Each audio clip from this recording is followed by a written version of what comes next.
Hello again. It is Paul here from Minden Hills Fishing. I'm going to talk to you today about going fishing with the kids and a little bit of backstory on myself. I was born in Toronto, Ontario.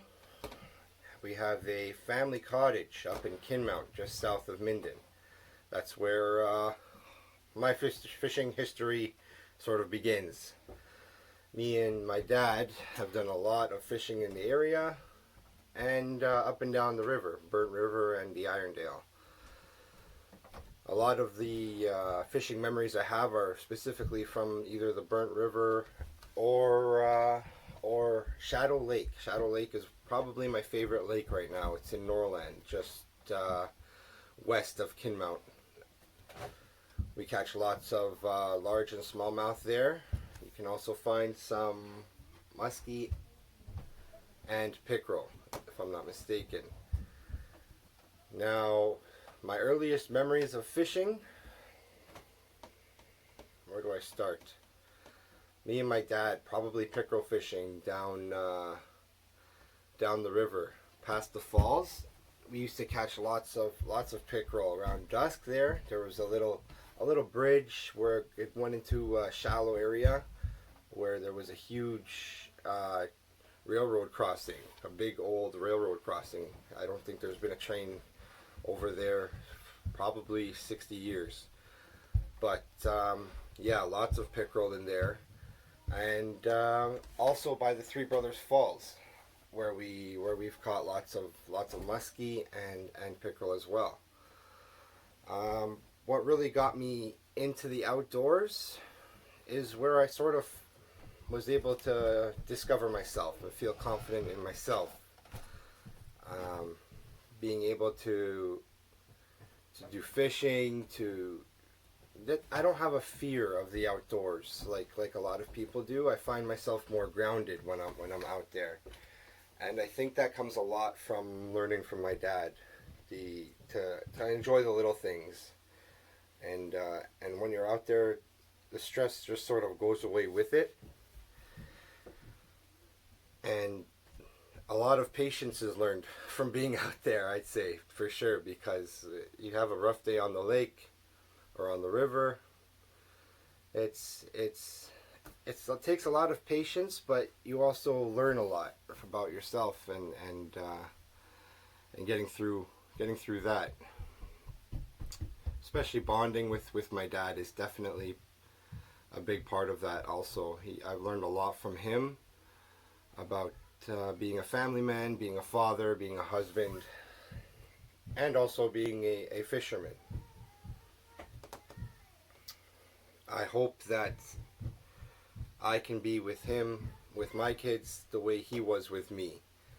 Other fond memories I have of the outdoors and fishing especially are probably with my cousins. We always used to do some competition fishing on the deck just in front of the cottage. Wouldn't catch anything bigger than probably maybe 8 inches with the worms we were using, but it was definitely good times and great memories to have and to cherish and tell stories to tell my kids. I have 3 daughters, 11, 4, and almost 3 at the end of March, or beginning of March rather. Apologies.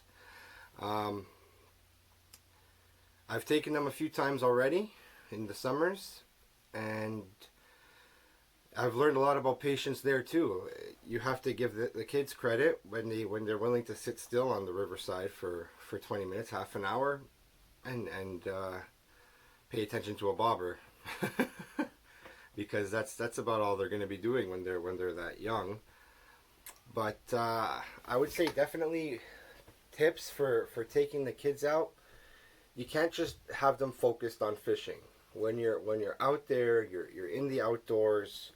You really have to have them focus on being in the outdoors, like looking at different plants that are growing. Hey, look, there's a snake under this rock, or different types of moss that are growing on the rock itself. There's all kinds of beautiful different colors and textures of moss that are in the outdoors.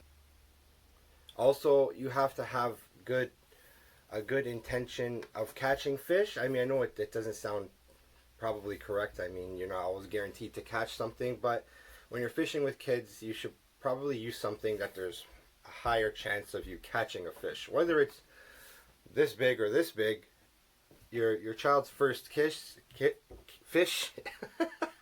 first fish, not kiss, is going to be a special one.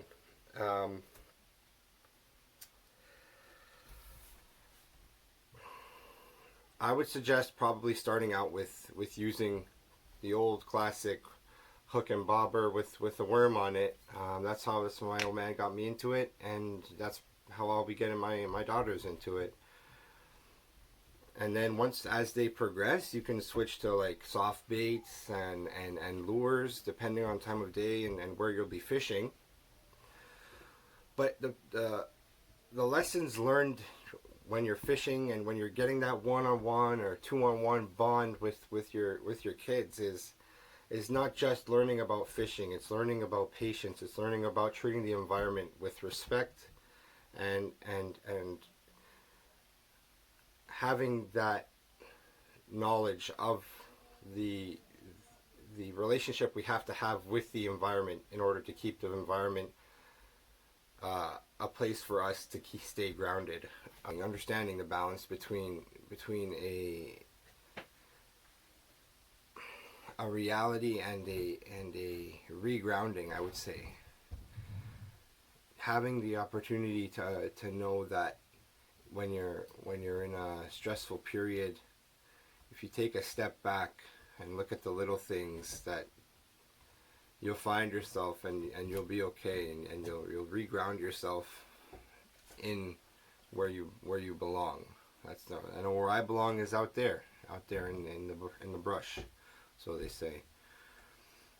That's where I get most comfortable. That's where I have my best thinking, and that's where I can really be myself and enjoy that with either if I'm alone or if I have family like my dad or friends or cousins, whoever's with me, they can enjoy that with me. And that's what I really enjoy about being in the outdoors. Having kids while you're fishing, don't plan on doing much fishing yourself anyways.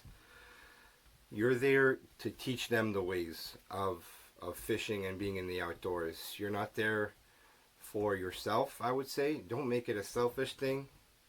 I would suggest maybe not even bringing your own rod and reel. Really get that one-on-one time with your kids and show them the ways of how to do things out there. I think that's the key for having kids in the outdoors is showing them the ways, being patient with them. Not all of them are going to love it all the time. You can't force these kinds of things on them. You have to really enjoy it with them, and when it's their time is up and they think that maybe they're ready for something new, or to go back home, or to start the campfire and get some marshmallows going, then so be it. I think that the key for me with my dad is that exactly that he did that with me. He had the patience and he really let me enjoy it rather than made me enjoy it. So I'd like to thank him for that. Thanks, Pops. That was some great upbringing. Thank you. Shout out to my mom, who always used to ring the bell when it was time for dinner.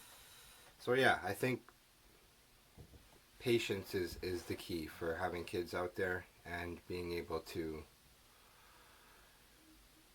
know when it is time to pack up and head it and try it again another day. You don't always have to rush into things. You don't have to spend days out there. You don't have to go crazy. They don't have to have all the best equipment in your first couple weekends at the cottage or on the lake or camping, wherever it is you're in the outdoors. Just enjoy it for what it is. Enjoy the time with your little ones, and because soon enough they won't be so little. Thanks a lot, guys. Paul, Minden Hills, and I'm out.